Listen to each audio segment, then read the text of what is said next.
Bună dimineața Europa, bună dimineața europeni! Îmi cer scuze pentru pauza destul de lungă de la ultimul episod, dar o trebuie să mă fier timpul mai aprig în altă parte, deoarece ziua de astăzi, marți, 26 mai, nu este doar o altă zi pentru mine. Este prima zi de mandat pentru Consiliul Regional Nord-Danemarca. Fiind prima persoană fără cetățenie ce a obținut un mandat politic în Danemarca, pot zice că stresul a fost cuvântul de ordine pentru mine în ultimele zile. Dar destul despre mine. Suntem aici să discutăm despre educație, mai exact despre modelul finlandez de educație, ce a devenit un fel de fata morgana pentru toți prorocii educației românești. Deși educația, precum sănătatea, nu este o competență a Uniunii Europene, noi, cetățenii ai Uniunii, avem dreptul la o educație de calitate ce ne oferă competențe și aptitudini de bază necesare pentru dezvoltarea personală, pentru a putea să ne găsim un loc de muncă și pentru a putea participa activ în societate. Din păcate, România investește doar 3% din averea națională în educație, fapt ce duce la un sistem de educație subfinanțat, subechipat, cu profesori, în general, slab pregătiți, orientat doar spre câțiva elevi ce mai salvează onoarea României prin participarea lor la diferite olimpiade internaționale. Dreptul cetățenilor europeni din România la o educație de calitate este grav încălcat. Avem nevoie de o schimbare de tratat prin care Uniunea Europeană să poată interveni acolo unde dreptul nostru la educație nu este respectat. Modelul finlandez este suma investițiilor în educație din 1970 încoace, născut din dorința de a opri valul masiv de emigrări către Suedia. Vă sună cunoscut? Poate acum, după ce 5 milioane de români au emigrat, ar fi momentul să avem modelul românesc de educație. Cheia? 11% din bugetul anual să meargă spre educație. Sloganul modelului finlandez de educație este: cea mai bună investiție pentru ca o societate să prospere în viitor este să educi toți copiii ei. E foarte simplu, nu vorbim de rachete spațiale. Alături de mine, pentru a discuta modelul finlandez, este Sebastian Dumitrescu, compozitor și profesor în teoria muzicii în Finlanda, și Alviina Alametsa, membru al Parlamentului European din partea Partidului Verde Finlandez la doar 27 de ani. Pe Sebastian l-am cunoscut când adunam semnături pentru fără penali, iar pe Alviina o știu de mulți ani. Ne-am cunoscut în Nagorno-Karabakh, în zonă de conflict între Armenia și Azerbaijan, unde eram amândoi observatori de pace. Vom începe cu un dialog în limba română alături de Sebastian și vom continua cu un dialog în limba engleză alături de ambii invitați. Îmi cer scuze anticipat, dar încă nu avem capabilități să oferim subtitrare.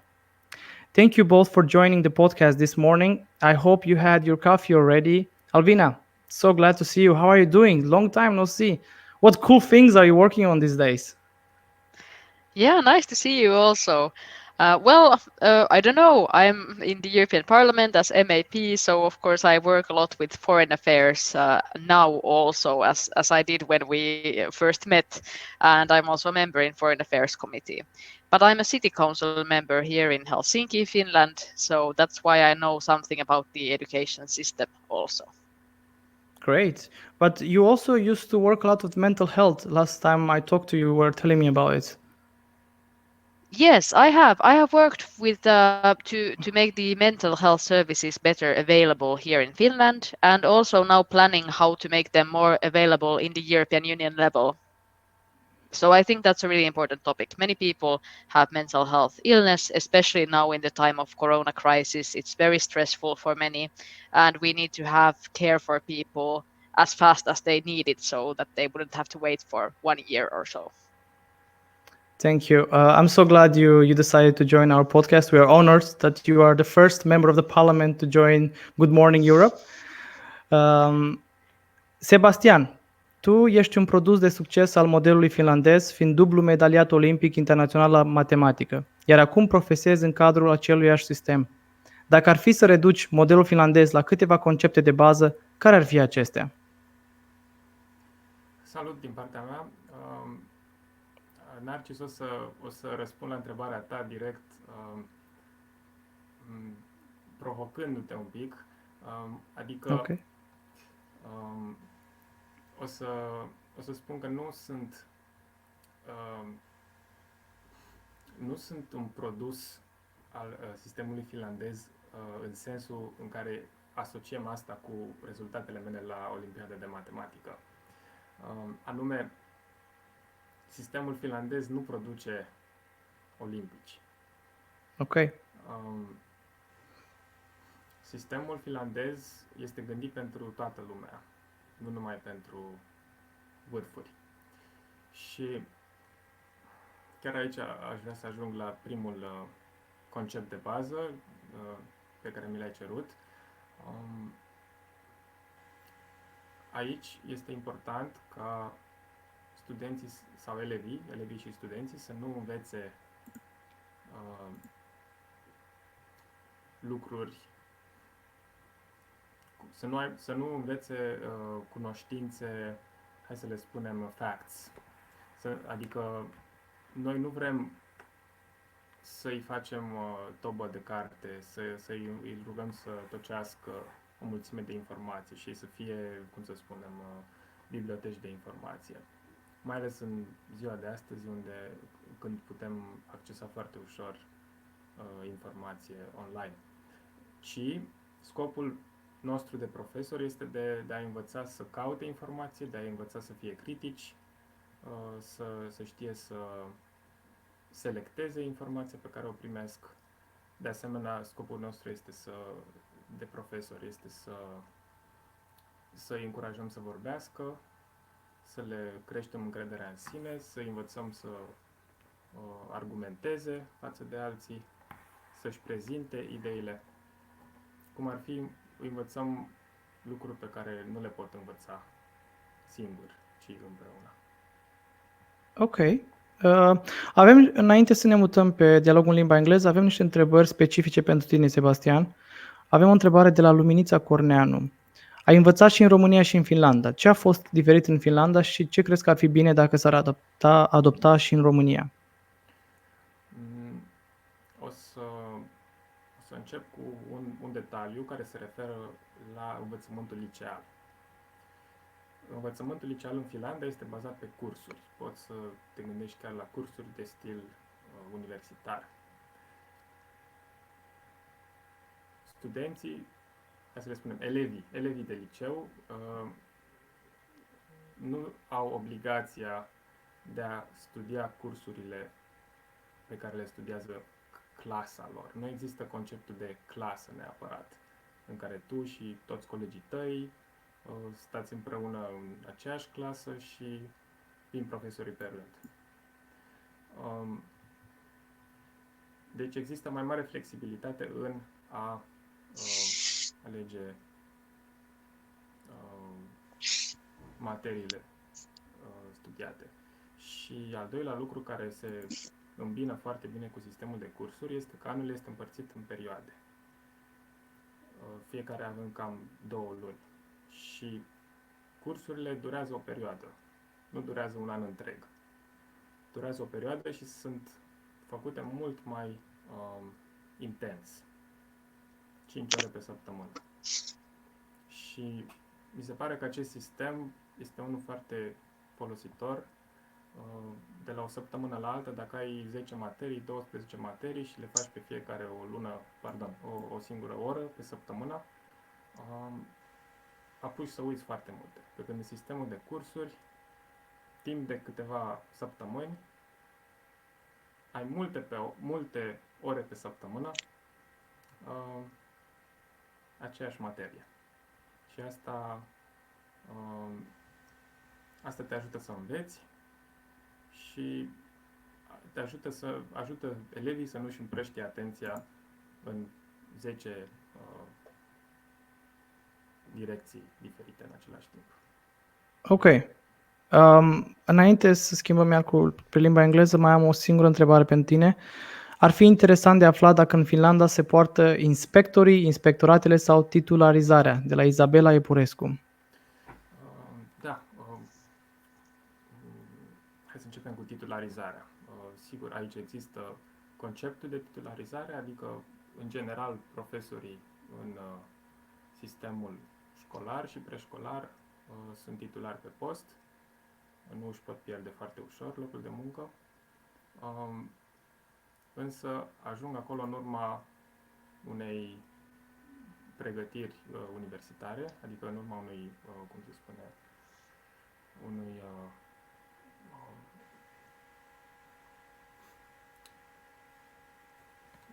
au nevoie de o anumită diplomă universitară pentru a primi... Trebuie să aibă master, nu? Da, exact. Deci este un master anumit pe care trebuie să-l facă și, hai să spunem, bătaia mare pe locuri acolo este, la admiterea la... Este cineva care îi controlează, care vine în control, cum e acum cu inspectorii, mai mult controlează politic profesorii? E același lucru în Finlanda? Există un centru de evaluare al învățământului școlar. La nivel național, în Finlanda, are 50 de angajați această instituție. Deci, comparată cu inspectoratele din România, este foarte mică. Și evaluarea pe care o face este în principal a elevilor, prin diferite cursuri. Deci, cumva, învățământul este evaluat prin efectele pe care le produce asupra elevilor. Iar școlile și liceele pot să comande o astfel de evaluare. Deci nu este ceva ce le este impus. Perfect. Thank you, Sebastian. We're going to move now to our English talk. We're going to start with a question for Alviina, also from Luminița Corneanu. Did formal education play a role in your development as a politician? And if yes, how? Yes, I think it played a big role because in Finland, I think I really got quality education from the begin with. But I think that the huge benefit also was that there are different kinds of kids in all classes, and there is not a certain socio-economic class that you would be separated, but you kind of see all kinds of people and learn how to cope with differences. And that was really great in the Finnish school system. And I also think that really the education just gives you good tools to not only listen to the teacher, but also challenge the ideas a little bit and bring your own input and be a bit more creative in your life afterwards the school. So I think that has been encouraging, that we have been encouraged to be creative and also develop in what we find interesting. Perfect. This is a question for both of you, and from now on, all the questions are for both of you. Did the model itself impact your evolution as humans and professionals? Does the Finnish model inspire you to be more involved in society, to want to do more, to want to save the world? Who wants to start? I think that. Yeah, go. Yeah, well, yeah, I think that in a way, yes, because I think the Finnish model has kind of a lot of information on the society and what's going on. And for me, one of the main reasons that I have ended up as MAP and also in the Green Party is that I learned about climate change in school. And I think that there was also a lot of critical discussion about climate change. What is it, and can we make a difference, and so on. So it kind of you kind of have to develop your thinking a little bit. So at least for me, yes, it has made a difference. But how do you guys feel? Sebastian? I would add to that. I share the same opinion, and I would add this memory of studying advertisements in the English class in high school. So we would, for a change, we wouldn't analyze literature, we wouldn't analyze texts, but look at advertisements, images mostly, with text superimposed on them, and discuss how does that influence the people who it is targeting. And I thought that, I think now that this is a discussion about society and how our society works. So implicitly we are being prepared for being an active member of the society. That is great. Actually, in Romania now, a lot of people are looking at the private system, the private model of education as a solution to save the education in Romania. So I would like to ask some questions in that direction.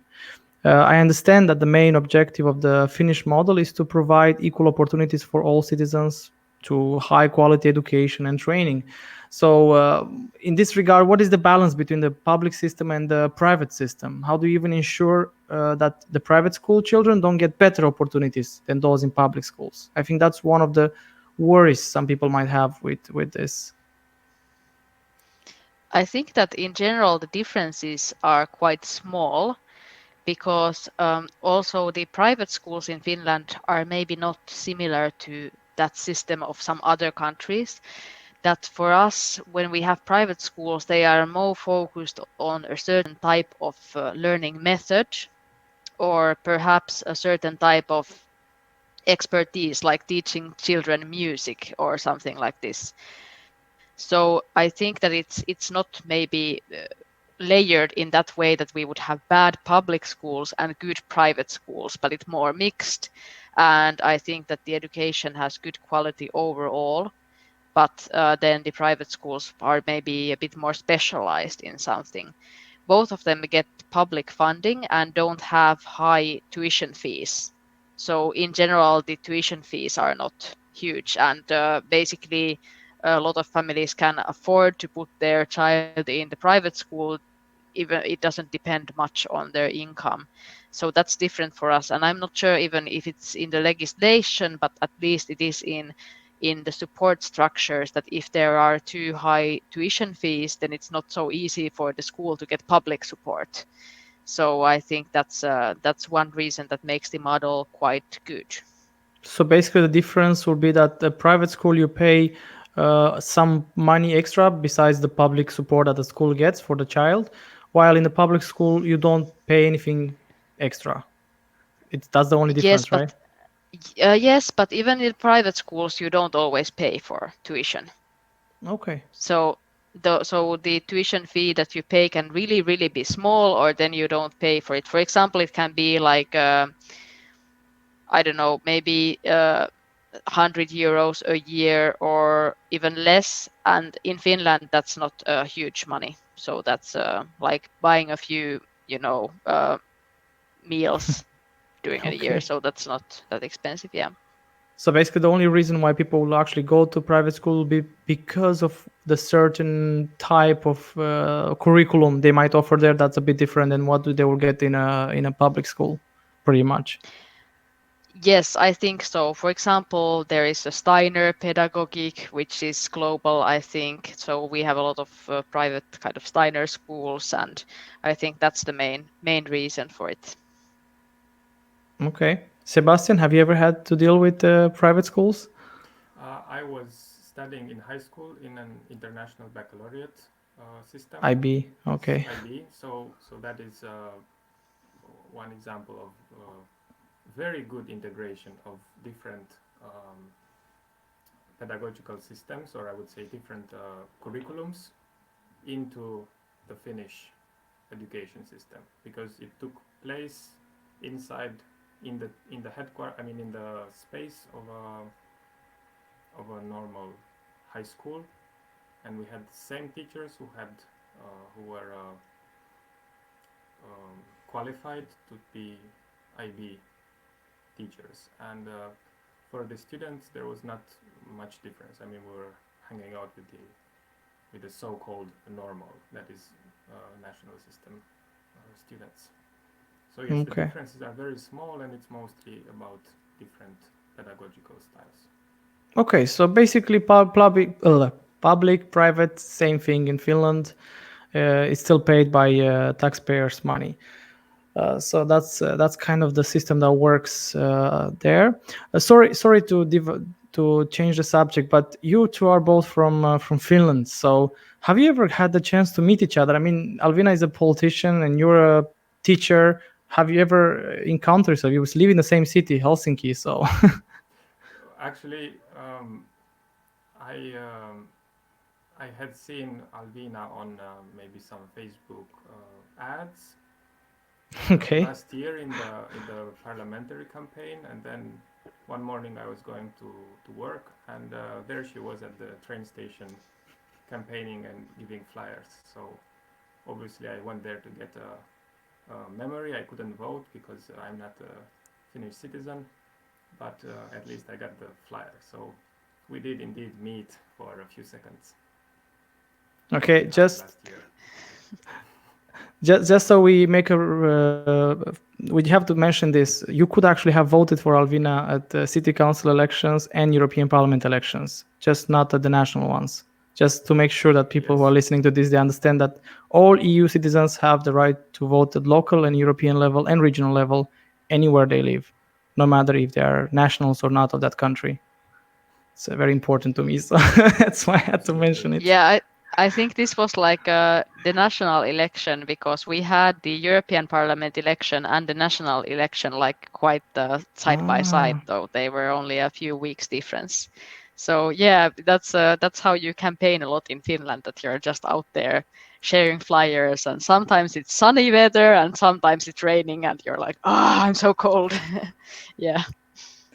That's great. Let's get back to education and policy now. In Romania, we changed it 50 times, more than 50 times since the revolution, the education policy, and every time it has largely failed. So, how do you make changes in Finland to the education system? Who has a say on those changes? The teachers, the parents, the students themselves, maybe, or the government, the trade unions? I don't know. Who is the big sayers on policy making? I believe that it's mainly experts.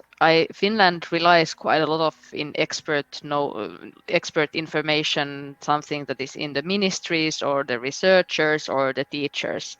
So I think that they have tried to develop the system in such a direction that the experts are recommending. And yeah, for us, it has meant observing the PISA results, observing the happiness of the students, their well-being, and how social economical differences go, and then moving towards that. For example, one interesting thing we did in Helsinki, which I was also influencing for as a Green City Councillor, was that we implemented this kind of special support fund. So all the schools basically get some funding from the municipality and the state, but basically some schools might have more difficulties than others. For example, they have a lot of students who are from refugee background or who don't know Finnish so well. So we basically did this kind of positive discrimination fund to share a bit more extra money for those schools that have more problems, so that they have, for example, they would need more support in language skills, or they need more other support, they don't have as good learning outcomes. So I think that in the Finnish system, the equality is the main value, and then you try to work towards that a bit more. And I think that when we make reforms, then they are also made a bit more like not I think they are made more slowly. And I think that we are trying not to change the system too much, but like do it a bit more slower. But I think that also we have had failed system changes, so it's like it's not going always to like a good direction, but it can go a bit like, Okay, so you can also say we had also fails, but we also have succeeded in a way. Yeah, yes, I think so. I think that in Finland it's notable that there is such a great desire to audit and to verify how the system works. Like it feels to me like people never get tired of checking how what they are doing is affecting students, how they learn from it. And my subjective experience as a university teacher is this, that teachers in teacher meetings are genuinely concerned with the well-being of students. So the most important thing that they are focusing on when suggesting some changes is that it ultimately benefits the learning process. Okay, but Okay, so I understand now. It's about you put the well-being of the student in the center. That's pretty much like one of the core ideas of the model. But also one of the core ideas is the fact that it's free. It's basically available to everyone, regardless of their socioeconomic conditions. Which also means I actually understand that in the basic education you even give the meals and the commuting and the materials for free to the children. Now I'm wondering, how do you fund the education system? Because I know we can come up with ideas like this into for other member states, but how can they fund it? How do you convince, for example, the military to get less money? Well, we fund it with taxpayers' money, and of course we have high taxes in Finland. But I don't think they are, though, when you compare it to many other countries, they are maybe not that much higher. So what we have done is that we have prioritized the welfare state system quite a lot in the funding. Maybe there is this belief in Finland that if you support people in the early stages of their life when they're children, then there is less likelihood that they will, for example, end up a bit separated from the society or end up in a criminal path or anything like this. So we also feel that it's very resource wise to support the children and support the human rights of children and learning of children so they can build a better future for themselves. And of course, we have good success stories of, for example, big technology companies such as Nokia in the past and Supercell and other of these. So I think that some of these companies and the entrepreneurs have also really thanked the Finnish school system. And we have positive examples of entrepreneurs who are actually paying a big share of taxpayer money, so they are not trying to avoid the taxes, but they are giving the taxes Wow. to the state, even though they would maybe have some potential to, try to avoid the tax by transferring the money to another country or something like this. So it's a value question for people often, that if they have themselves have benefited from the school system and they are making then huge value for themselves or for the society, then they also want to give back. So I think that's really nice. But I think that's the point, that if you really emphasize education and well-being of people, then you get less crime, you get less social problems, you get more entrepreneurship and more ideas. So that's quite good investment to me. Okay, we have a question from a viewer.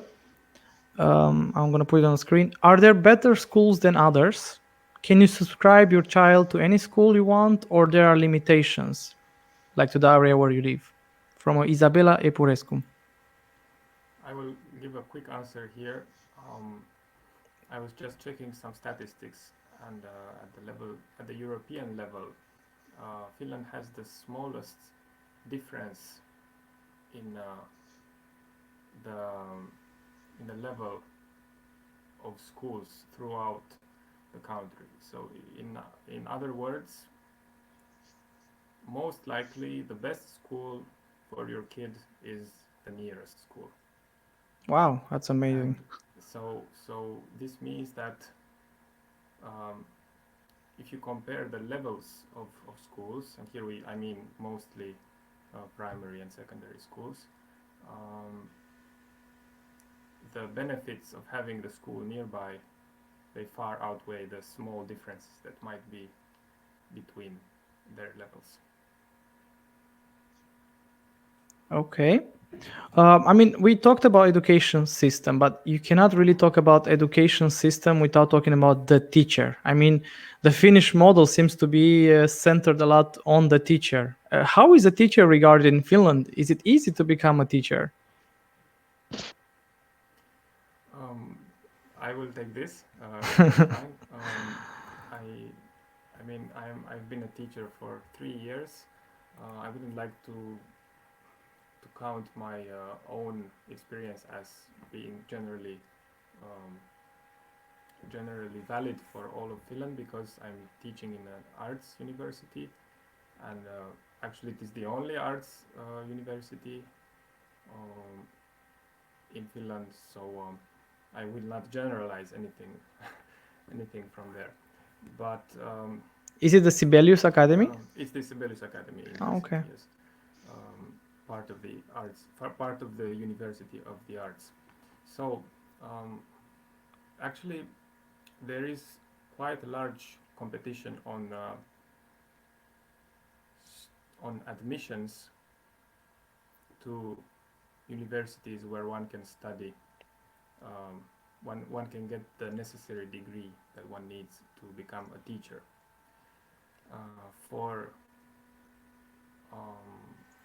For kindergarten teachers, it is 16% admission chances, and for primary school teachers, it's even lower. It's 11%. So there is Wow, it's extremely fierce difficult. competition on getting to study in a degree where you become a teacher. So I think that this means that there is that the status of a teacher in society is high. So it is a well regarded profession, which means automatically that a lot of young people want to study it, which means that there is a high level. That's very nice. You rarely hear that the teacher is still like used to be in the old ages when the teacher played such a huge role in the local society. Do you agree with this, Alviina? I think so, yes. And I think that it's there is a lot of critique also sometimes towards the system of becoming a teacher and so on, because sometimes people say that not all kinds of people are represented as teachers in the schools, Okay. and that kind of criticism arises because that's always the case when you have some academic area that has kind of the requirement for it, and then the requirement in teachers case might support more those people who are really nerds and reading books and who are like a lot interested in that. And sometimes there has even been criticism that it would be good to have also people who are learning in different ways or had themselves a lot more difficulties in school and things like this. So I think those are also good directions to kind of support the system further. So we kind of make the system more, it has more multiple paths and more multiple role models for the children, and kind of emphasize that everybody learns differently. Okay. Yeah, but I also think that I think that you're a Nordic country, so according to the last stats, um, trust plays quite a big role in your society. So I wonder if trust is being underpinned as the part of the relationship between teacher and student or teacher and parents, because in other member states there's a lot of conflict that arises between these three sides, and sometimes they all fight for who should have more influence, more of a point to say in the decision making in the school. What do you guys think is in Finland?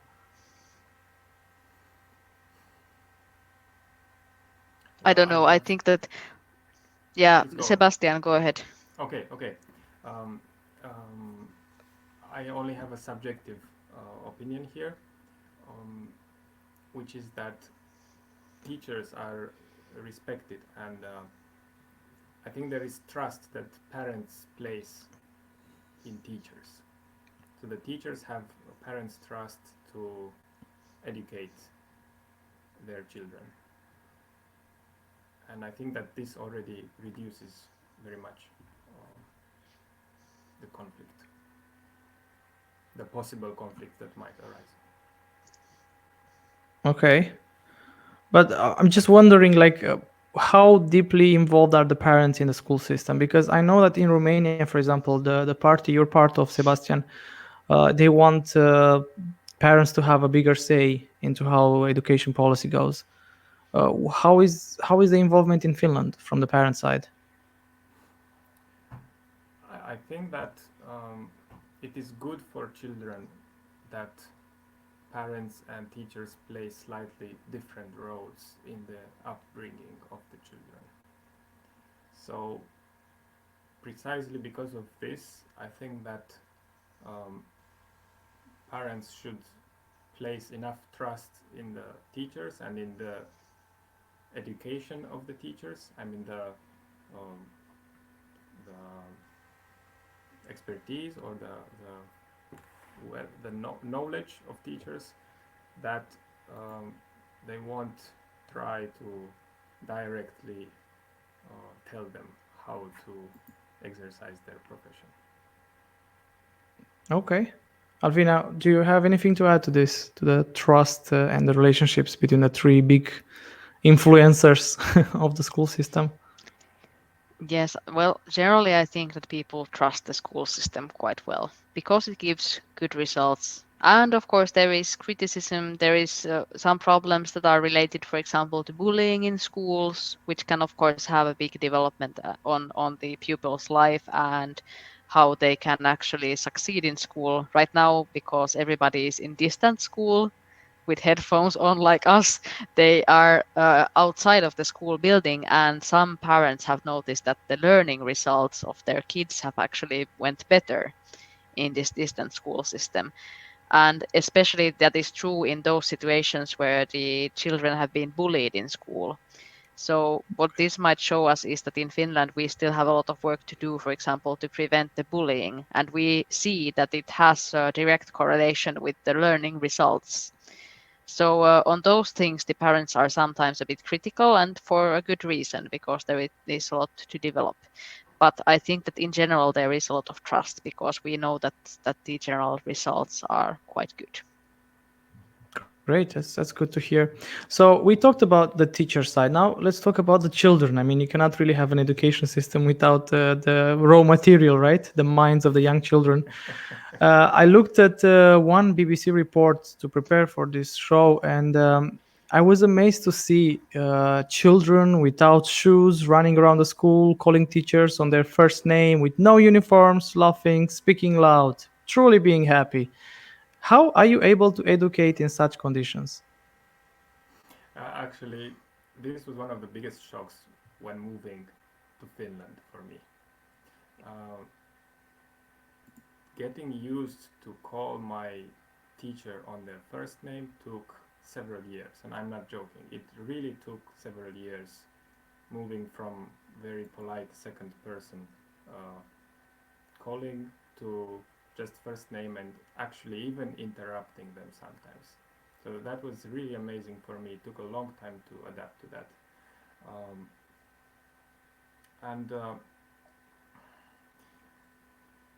I think that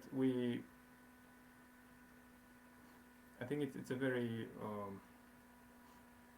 very primitive kind of thinking that you know, if you take your shoes off, it's like at home. You take your shoes off. You are in a clean place where you take your shoes off and you can run around in the socks. And all of this connects with the idea of trust and with the idea of being safe. Of course, bullying is a problem, just like Alviina said, and there is lots to improve still. But this position that the teacher has towards children, I think that it is ultimately very helpful for children. That it's not like in school, one can think, maybe in Romania, maybe in other countries, oh, it's so fun to go to school because I can meet my friends and we can have fun in the breaks. But then the fun stops when the teacher comes in. So I remember that. In Finland, you don't have these restrictions. You can talk in class. If you feel like talking, you will talk and you will ask your teacher, you know, what are you saying there? I don't understand. And the teacher will actually reply to you and try to make you understand. And one more example. Yeah. If students don't know, they say it. And for me, again, as a teacher now, from the position of a teacher, sometimes I get frustrated. I would think, why aren't you trying?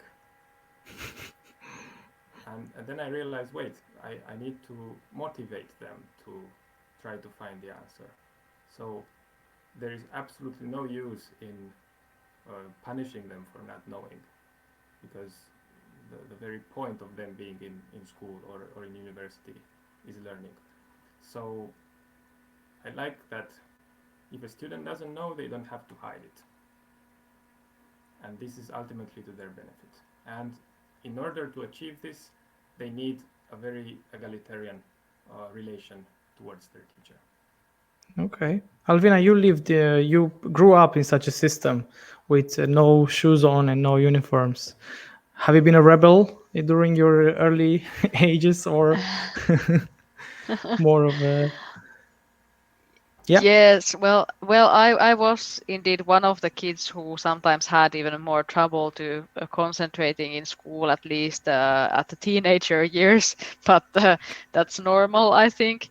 But yes, I think that it's really good, exactly for the reasons that Sebastian mentioned.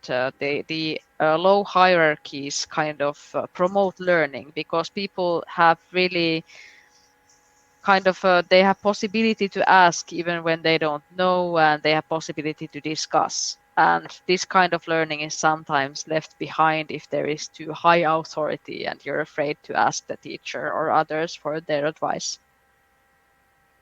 Okay.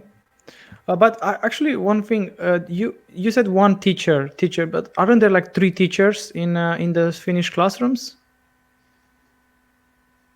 Are there 3? Like, I heard this about there being 3 teachers, so that also the slower learning children can be helped with it to catch up with the rest of the class. Is that true, or is that also a myth? I don't know about there being 3 teachers. Okay. That didn't happen to me in school, but well. What about you, Alviina? Has it happened that you had 3 teachers at once? Okay, something. No. Like connection.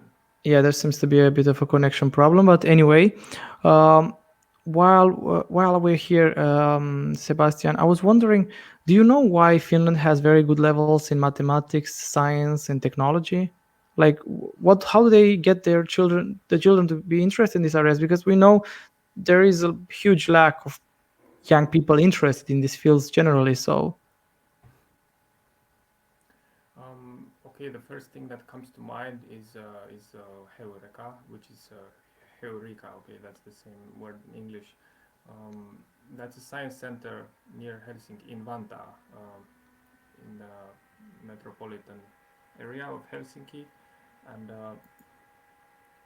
I think it's like a museum made for kids, science museum made for kids. And I'm not saying that it's a unique concept or anything, but it comes to mind that kids are encouraged in school to visit. I mean, they have class visits to this kind of places, and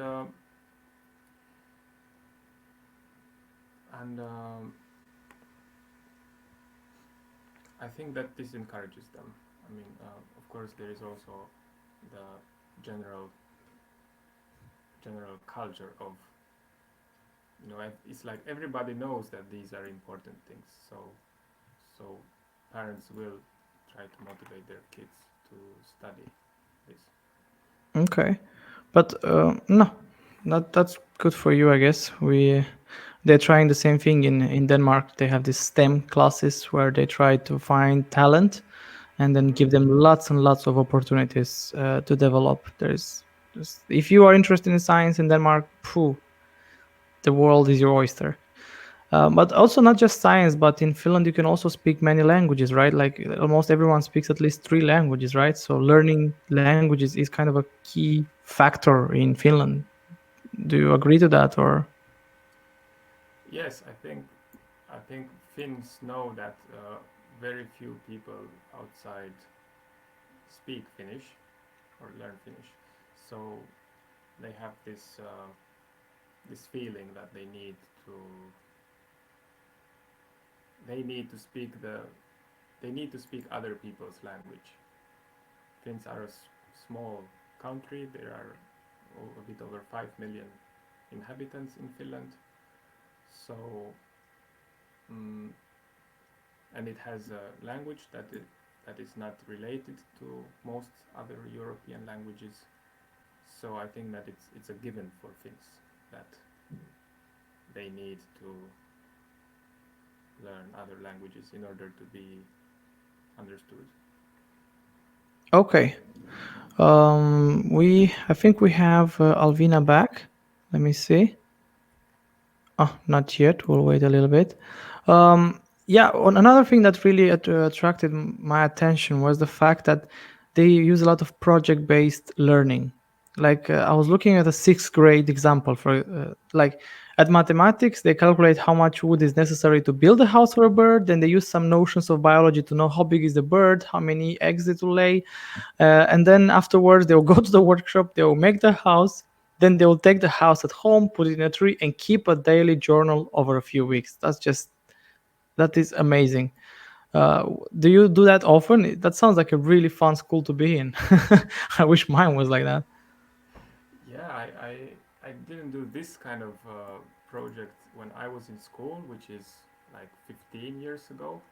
We You're did old do now, eh? a woodwork project where we built a shovel for shoveling snow, and I still have that shovel in my in Romania in the countryside house, but I don't go there during the winter. But anyway, they didn't really have to use it. Romanian winters have been so warm in the last years, but I like the idea of this bird house project because you need skills in a lot of different areas, and that's what real life is like. I mean, I think it's better to actually build the bird house, rather than spending the same amount of time doing calculations about the precise shape and precise, I don't know, staying at the theoretical level. I think that it's very good to be very practical. And I will say another thing. Yes. Hopefully we have time. That okay, I'm a mathematically oriented person. I was participating in competitions and so on. I was surprised at the lack of precision. What I saw as a lack of precision when I moved to Finland, where in Romania you have some equation and you have to give the answer, and you have to give it in the precise form, which means, for example, if there is pi inside the answer, then you will leave it in there. You will say the answer is 3 times pi, and in Finland you have to actually convert that to digits. You have to convert pi to 3.14 or something, like a good approximation, and then calculate how much is 3 times that. And my first reaction was, come on, this is so imprecise, it's so mathematically impure. But the truth is that it's more practical. It's good to know how much pi is, but it's even better to approximate it and use the answer in real life. I'm so glad we managed to reconnect with Alviina. Guys, we have 3 minutes, and in these 3 minutes, I would like to address 2 things. First of all, there is this really cool project that the president of Finland has done to teach 1% of the population about artificial intelligence, which I find absolutely amazing, and I want you to tell me about that. And the second one will be if we should have a European education model, which is based on a Finnish model, or maybe a Finnish model with a bit of other additions from other education systems around Europe. So let's start with the AI project. Alviina, maybe you can tell me a bit about that. Have you heard about the project? Yes, I have heard a bit about it, and I think that it's a good development. There has been a strong emphasis in Finland to, for example, teach the kids and also the girls coding, and to kind of teach these things also from very early on. I also already made my first websites in like 2nd grade or something. Wow. So that was already when I was in school. It was a big part of learning. But yeah, I think that it's good project. I really encourage this kind of, and what I think about the European Union level is that I am not sure if I would impose any certain education model to all of the countries. Of course, it's not really in EU capacities, but I think that you cannot say that a certain model works for every country. But what I would do is that I would really suggest for the member states to put more resources on education, because we see a lot of benefits for that also from research. And then I think that also I would encourage the member states to follow the research knowledge that we have on the best practices. And that's something we should continue in the European Union level. And Finnish model is one that might be beneficial, but there are others as well. So I really think that it's beneficial for the states to follow and develop new models. Great. Sebastian, do you want to add anything to these two questions? Not really. So absolutely. First of all, I have not heard of this project, unfortunately. Wow, okay. President needs to do better with that. But I think it depends a lot on the mentality of people. And while mentality is slow to change, resources can be easily allocated. Right. Okay. Sebastian, Alviina, thank you both so much for participating in this podcast and for giving a bit of a deep dive into the Finnish model of education. I'm looking forward to maybe do this again with you, especially with you, Alviina, that you are becoming slowly an expert on foreign affairs. So maybe we can have a discussion on Israel versus Palestine another time if you want to have some burning drives around here. But anyway, thank you so much and looking forward to work with you both again. Mulțumesc tuturor celor care ne-au ascultat la Cafeaua de dimineață. Vă invit să urmăriți pagina Tineri Europeni pentru a nu pierde nicio emisiune Bună Dimineața Europa sau Liber despre Europa. Ne găsiți de asemenea pe YouTube pe pagina cu aceeași nume, dar și în format audio pe Anchor, Spotify. Găsiți link-urile în descrierea acestui post. Pe data viitoare!